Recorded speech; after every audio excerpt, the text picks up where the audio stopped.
Американскиот председател Барак Обама возврати на изјавата на републиканскиот председателски кандидат Доналд Трамп, кој го нарече послаб лидер од рускиот председател Владимир Путин.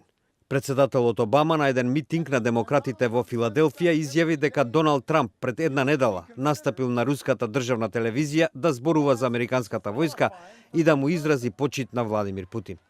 Можете да замислите Роналд Реган да идеализира некој на ваков начин, рече Обама додавајќи.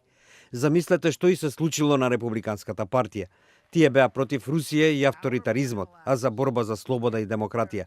Сега Трамп го фали Путин, наведувајќи дека бил силен лидер затоа што напаѓа помали држави, ги затвора опонентите, го контролира печатот и ја води економијата во долга рецесија. Обама изјави дека работи со Путин и со Русија, но оти тоа било дел од надворешната политика.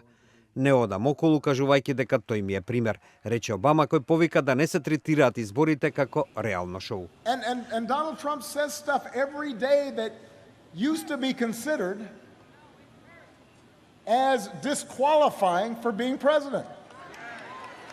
And yet, because he says it over and over and over again, the press just gives up. So the bottom line is that we cannot afford suddenly to treat this like a reality show. Обама настави на митингот во Филаделфија пред симпатизерите на демократскиот председателски кандидат Хилари Клинтон, која се одмара во незиниот дом во Чапакуа, Њујорк, откако поради пневмонија беше принудена на неколку денови да прекине кампањата. Се очекува таа во наредните денови да се врати во трката за председател.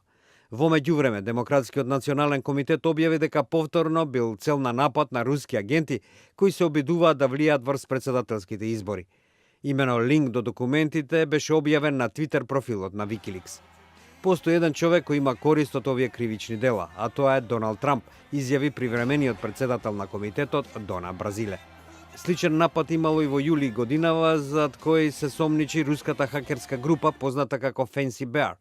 Токму ова група во вторникот е осомничена дека влегла и во главната база на податоци на Светската антидопинг агенција. Агенцијата прецизира дека станува збор за доверливи податоци за медицински испитувања на спортистите во светот. Некои од овие доверливи податоци веќе биле постирани на интернет. Портпаролот на Кремљ Дмитри Песков ги отфрли сите можни наводи дека зад нападите стоела руската влада. Инаку извори во Демократската партија велат оти Хилари Клинтон била длабоко загрижена од можни објавувања на нови, потенцијално незгодни информации за партијата пред председателските избори на 8 ноември.